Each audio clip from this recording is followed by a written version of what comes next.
दोस्तों आज हम बात करेंगे दशमांश कुंडली यानी D10 चार्ट के बारे में। पिछले वीडियो में भी हमने दशमांश कुंडली के बारे में आपको कुछ बताने की कोशिश की थी। आज मैं लाइव एग्जाम्पल चार्ट के जरिए यानी लगन चार्ट और दशमांश चार्ट एक प्रैक्टिकल कुंडली पर आपको एक व्यू देने जा रहा हूं। उम्मीद करता हूं आपको ये वीडियो पसंद आएगा और आप दशमांश कुंडली की इम्पोर्टेंस को समझोगे और देखोगे कि जन्म कुंडली में इसकी उपयोगिता क्या होती है। तो आइए शुरू करते हैं दशमांश कुंडली D10 को कैसे देखते हैं।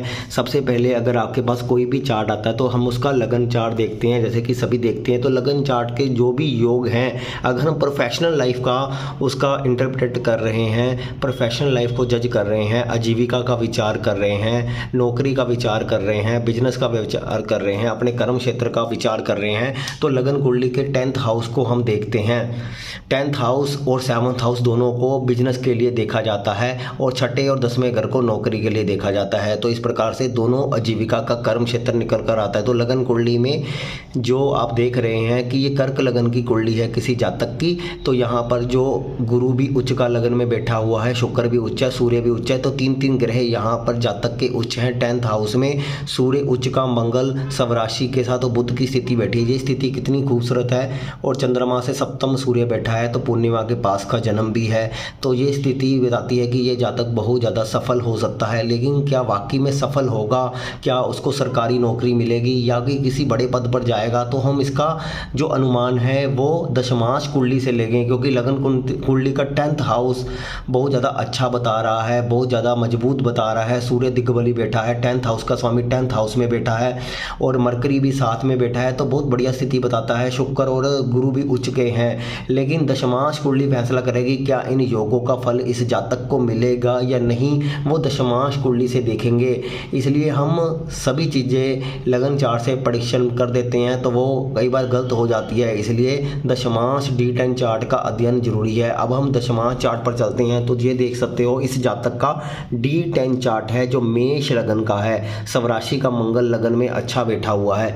अब आप यहाँ पर देख सकते हो कि यहाँ पर जो 10th हाउस का स्वामी है वो शनि बनता है, यानी मकर राशि यहाँ पर आपको दिखाई दे रही होगी। तो यहाँ पर आप मकर राशि देख सकते हो 10th हाउस में है। तो यहाँ पर सूर्य, मंगल और बुध इसके 10th हाउस में मेष राशि थी, तो मेष राशि 10th में है, यहाँ पर मकर राशि 10th में है। तो यहाँ पर आप पहले तो दोनों को जज करो कि मेष और शनि दोनों के स्वामी आपस में शत्रु होते हैं, यानी मंगल यहाँ पर लगन का 10th हाउस का स्वामी मंगल बनता है और दशमांश कुंडली का 10th हाउस का स्वामी शनि बनता है, तो दोनों में कंफ्लिक्ट हो गई। तो यानी पहले तो दोनों के आपस के अगर स्वामी मित्र होते हैं तो हमारी जो दशमांश कुंडली है थोड़ी पावर में आ जाती है। लेकिन यहाँ पर शत्रु है तो दशमांश कुंडली का 10th हाउस थोड़ा सा कमजोर पड़ जाता है। लेकिन ये सिर्फ एक पॉइंट है, लेकिन पूरा सिनेरियो नहीं है। यहाँ पर देख सकते हैं कि 10th हाउस का जो स्वामी है वो सूर्य बनता है और सूर्य 10th हाउस का स्वामी शनि बनता है जो सूर्य के साथ है, क्योंकि मकर राशि का स्वामी शनि होता है जिसके साथ सूर्य की युति है। तो ये सूर्य और शनि का टकराव यहाँ पर भी हो जाता है, जिस कारण यहाँ पर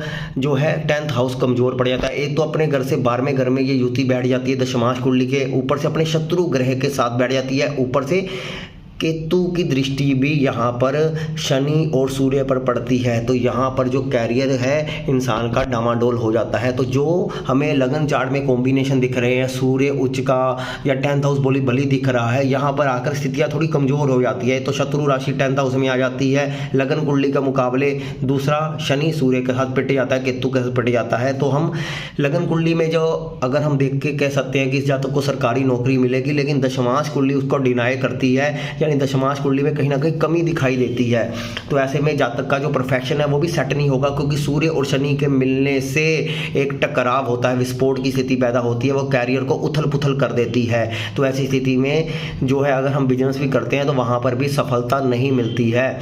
लेकिन यहाँ पर लगन में मंगल बैठा हुआ है जो 10th हाउस का स्वामी लगन में है। इसका मतलब है कि जातक हमेशा ही अपने प्रयत्नों से अपना पूरा जज्बा, अपनी पूरी हिम्मत हर प्रोफेशन में लगा देगा, लेकिन उसका रिजल्ट, उसका आउटपुट क्या रहेगा वो बाकी ग्रह तय करेंगे। तो यहाँ पर जो बाकी ग्रह हैं वो अच्छी स्थितियाँ नहीं बना रहे हैं, सिर्फ मंगल की स्थिति यहाँ पर बहुत बढ़िया दिखाई देती है। लेकिन दशमांश कुंडली का 10th हाउस बहुत ज़्यादा बली होना चाहिए, लेकिन ये है कि जातक का राहु 11th हाउस में है। जातक को साम दाम दंड भेद सभी तरीक़ों से अपने दिमाग के आइडिया से ही बिजनेस को चला सकता है, क्योंकि राहु 11th हाउस में बहुत अच्छा है, उसके त्रिकोण में मरकरी है, तो राहु बुध का योग बहुत बढ़िया बनता है दशमांश कुंडली में। जो जातक अगर अपनी बुद्धि को थोड़ा सा अच्छे तरीके से इम्प्लाई करे तो कोई भी बिजनेस को चला सकता है। उसके लिए बहुत मेहनत की ज़रूरत पड़ेगी, क्योंकि लगन में मंगल जो है अपनी स्वराशि का है, तो यहाँ पर थोड़े से इंसान को प्रयत्न हिम्मत हार्ड वर्किंग ज़्यादा करनी पड़ेगी। लेकिन यहाँ पर इस सूर्य और शनि के टकराव का इसको इलाज भी करना पड़ेगा।